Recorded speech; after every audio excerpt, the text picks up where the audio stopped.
itu bagaikan batu penjuru. Kalau ibarat kata mau bangun rumah, kalau tidak ada materialnya bisa nggak dibangun? Kalau tidak ada batu, tidak bisa. Begitu juga dengan Tuhan. Tuhan membangun itu ketika kita melakukan firman Tuhan. Itu firman Tuhan. Ketika kita mau melakukan firman Tuhan, maka terbangun. Bisa nggak nama kita dihapus dalam kitab kehidupan? Bisa. Saya sudah pernah terangkan bahwa Yosua memohon, hapuskan aja namaku Tuhan dan kita berbohong. Tuhan bilang semua manusia akan menanggung akibatnya masing-masing. Dalam kitab Perjanjian Baru dikatakan yang di atas tempat itu pun bisa berpisah, suami istri bisa berpisah, satu ke surga, satu ke neraka. Ayo kita bangun, cari kerajaan Allah dan kebenarannya. Bukan berarti saya bilang salah kita cari uang, enggak. Saya nggak bilang salah. Tapi belajar kita untuk mengutamakan Tuhan. Kalau nggak Tuhan yang mau kita utamakan, bagaimana? Bagaimana mau kita? Aku rindu Tuhan diberkati, aku rindu pemulihan keluargaku. Belajar kita menyenangkan hati Tuhan. Baru pasti Tuhan buka segala-galanya. Makanya dikatakan ada sebuah lagu, Tuhan ku mau menyenangkanmu. Tuhan bentuklah hati ini. Hati kita yang perlu dibentuk. Jadi hati yang taat. Jadi bejana untuk hormatmu, cemerlang bagai emas murni. Hati kita yang perlu dibentuk. Tuhan ku serahkan hidupku, semua ku berikan padamu. Kudus dan tulus selalu agar aku menyenangkanmu. Roma pasal 12 ayat 1 dan 2. Itu persembahan yang berkenan di hadapan Tuhan. Hati yang berkenan. Persembahkanlah hidupmu. Karena itu saudara-saudaraku, demi kemurahan Tuhan Allah aku menasihatkan kamu supaya kamu mempersembahkan tubuhmu sebagai persembahan yang hidup, yang kudus dan berkenan kepada Allah. Itu adalah ibadahmu yang sejati. Persembahkan tubuhmu yang hidup. Kalau hari ini kita bisa berjalan dikasih Tuhan, pakai itu untuk pekerjaan Tuhan. Kalau hari ini kita masih bisa bicara dikasih Tuhan mulut, pakai itu untuk kemuliaan Tuhan. Itu yang Tuhan mau. Persembahannya sejati. Ibadah yang sejati adalah tubuh yang hidup. Ayat 2-nya, janganlah kamu menjadi serupa dengan dunia ini, tetapi berubahlah oleh pembaruan budimu, sehingga kamu dapat membedakan manakah kehendak Allah, apa yang baik dan yang berkenan kepada Allah dan yang sempurna. Oleh sebab itu kita pakai tubuhmu, pakai. Jangan nanti kayak apa istilahnya kan? Mohon maaf kayak yang udah di ICU yang napasnya tinggal satu. Tuhan tolonglah, aku mau melayanimu. Kalau hari ini kita dikasih Tuhan kesempatan, pakailah itu dengan baik.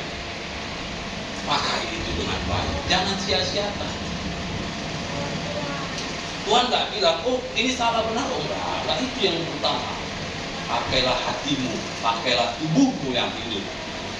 Ayat 1-nya kembali, karena itu ibadah yang sejati.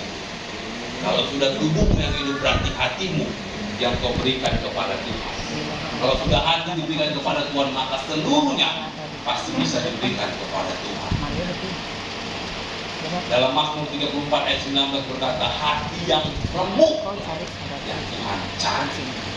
Coba buka Mazmur 34 Bang.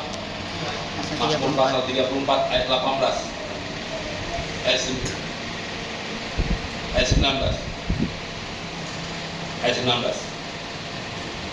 Mazmur 34 ayat 19. Itu kayaknya ayat 20 ya di sini. 34 ayat 19. Ayat 18 berarti di sini. Tuhan itu dekat kepada orang-orang yang patah hati dan Ia menyelamatkan orang-orang yang remuk jiwanya. Kalau hari ini kita punya mungkin remuk kali jiwa Tuhan, gak sanggup lagi aku Tuhan. Tuhan itu dekat. Ada satu lagu yang begitu, berseru memanggil namanya, berdoa dia akan segera menghampiri dirimu. Percaya dia tak jauh darimu, dia hanya sejauh doa. Jadi Tuhan itu nggak jauh, Tuhan itu dekat dengan kita. Tinggal kita bagaimana, mau nggak kita kasih hati kita untuk mau berseru kepada Dia. Kalau kami dulu sekolah kita waktu saya di Malang kan, tahu apa dibilang ya, telepon Tuhan itu nomor berapa? Di Alkitab ini ada nomor telepon Tuhan. Ada nomor telepon Tuhan. Coba buka Yeremia 33:3.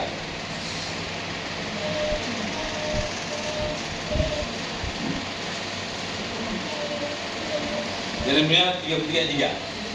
Berserulah kepadaku, maka aku akan menjawab engkau. Berseru kepada Tuhan, maka Tuhan menjawab kita. Ini nomor telepon Tuhan. Yeremia 33:3.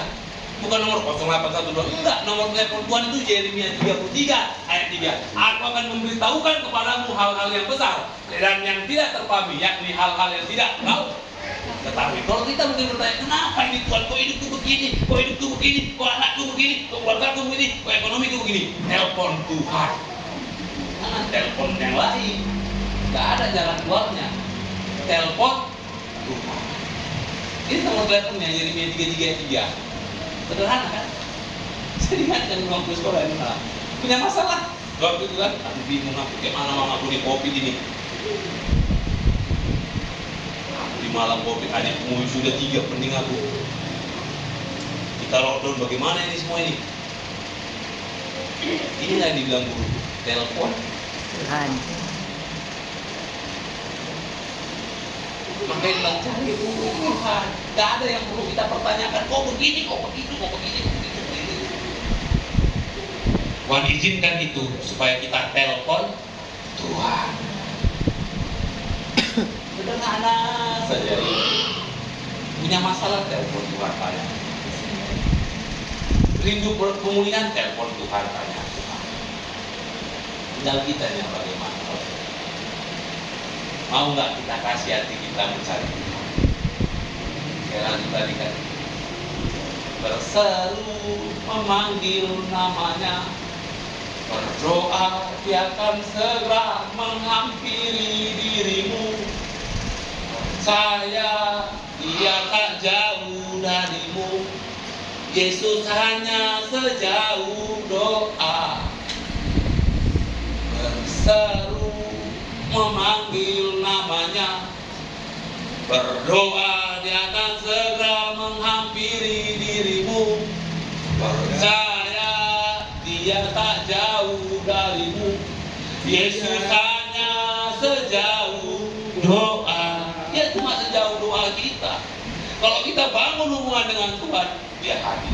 Maka kayak lagu tadi katakan, kalau kita angkat tangan, maka Tuhan Turun tangan. Tapi kalau kita turun tangan, maka Tuhan tengok-tengok kita. Ini kan, oh ya tema kan. Coba kita angkat tangan. Sanggup aku Tuhan. Kita hanya bisa berkata nggak sanggup itu hanya waktu di dalam doa.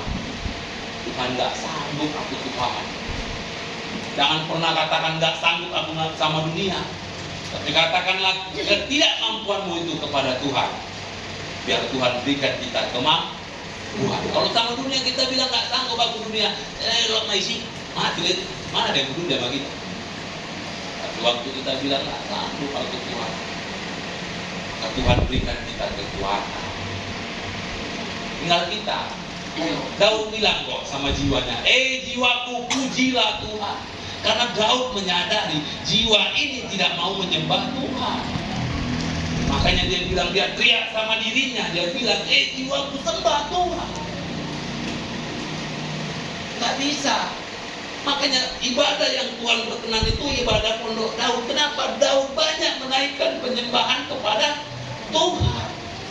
Daud banyak berserah kepada Tuhan. Kalau kita baca kitab Mazmur itu Bapak Ibu, lebih banyak doa permohonan Daud di situ. Kalau kita baca dari Mazmur 1 sampai 150 itu. Lebih banyak Daud menyatakan, Tuhan tolong ya Tuhan, aku dalam keadaan ini. Kenapa Daud berkata begitu? Dia raja. Karena Daud menyadari satu-satunya sumber jawaban dalam setiap pergumulanku adalah Tuhan. Tidak ada yang lain. Bayangkan kalau raja yang ngadu sama Tuhan, nah kita ini siapa? Kita ini bagaimana? Apakah kita tidak mau kasih hati kita sama Tuhan? Nggak mau berseru? Saya sudah saya kasih, nanti nomor telepon Tuhan. Yeremia 33 ayat 3. Berserulah kepadaku, maka aku akan menjawab engkau. Panggillah namaku, maka Tuhan akan dengar doamu. Dia cuma sejauh doa kita, Bapak Ibu. Tinggal kita. Ayo, hari ini kita mohon Tuhan tolong. Karena Tuhan tolong kita semua. Jadi yang pertama tugas Tuhan itu ialah berdoa bagi kita. Yang kedua, menyiapkan tempat bagi kita. Kita bergumul, berjuang. Lakukan apa yang terbaik yang bisa kita lakukan untuk pekerjaan kita. Melayani itu bukan sebatas di gereja, di rumah. Dan di gereja macam malaikat. Kurang sayapnya dari luar. Gila di luar, kalah setan lari. Diri lupa yang satu daripada aku. Artinya hidup kita harus bisa menjadi berkat juga bagi orang lain. Amin. Tolong kita. Sederhana saja itu. Tuhan tolong kita semua. Yang bekerja dengan baik. Kalau misalnya sudah bosan, jangan gampang-gampang kali menyerah. Bosan aku. Nah, kalau ada batu lompatan nggak apa-apa. Kalau belum ada sakit kali Pak Pendeta, ya tahan aja. Tapi sakit nggak makan. Kemudian kita buat puasa 3 malam. Bertahu sakitnya, kalau nggak makan itu gimana? Jadi tahankan saja. Jangan langsung menyerah. Jangan langsung memutus asa. Sampai nanti bergumul Tuhan, berdoa. Aku pengen dapat lompatan yang lebih baik. Begitu. Jangan sikit-sikit. Gampang bosan. Nggak ada kerja gampang bosan. Tanggung jawab di situ. Bukan bosan dipikirkan, tanggung jawab. Bukan kalau bosan di situ. Gak cocok dengan ini semuanya, belajar dewasa. Kenapa Tuhan kirim di situ orang yang begitu sama kita? Supaya kita belajar dewasa. Kenapa Tuhan kirim? Tuhan maunya semuanya baik-baik aja Tuhan. Kenapa Tuhan kirim yang gak baik? Supaya kita belajar satu, berdoa. Kedua, dewasa. Ketiga, menguasai diri. Belajar. Gak ada orang langsung bisa menguasai dirinya, gak ada. Itu semua proses pembelajaran. Tuhan tolong kita. Yang bekerja sungguh-sungguh. Kalau capek dalam pekerjaan itu, maka tadi bilang, maka penatlah Musa. Dalam kehidupan ini pasti ada rasa penat, ada rasa capek, ada rasa ini sesuatu. Cari tempat penghiburanmu. Jangan pula tempat penghiburan. Oh iya Pak Pendeta, aku tempat penghiburan bukan Pak Pendeta sambil minum tua, mengambil minuman botol, sambil dengar musik, santai Pak. Jangan pula begitu. Cari tempat bisa di mana, kalau bahasa anak kalau bilang tempat healingmu.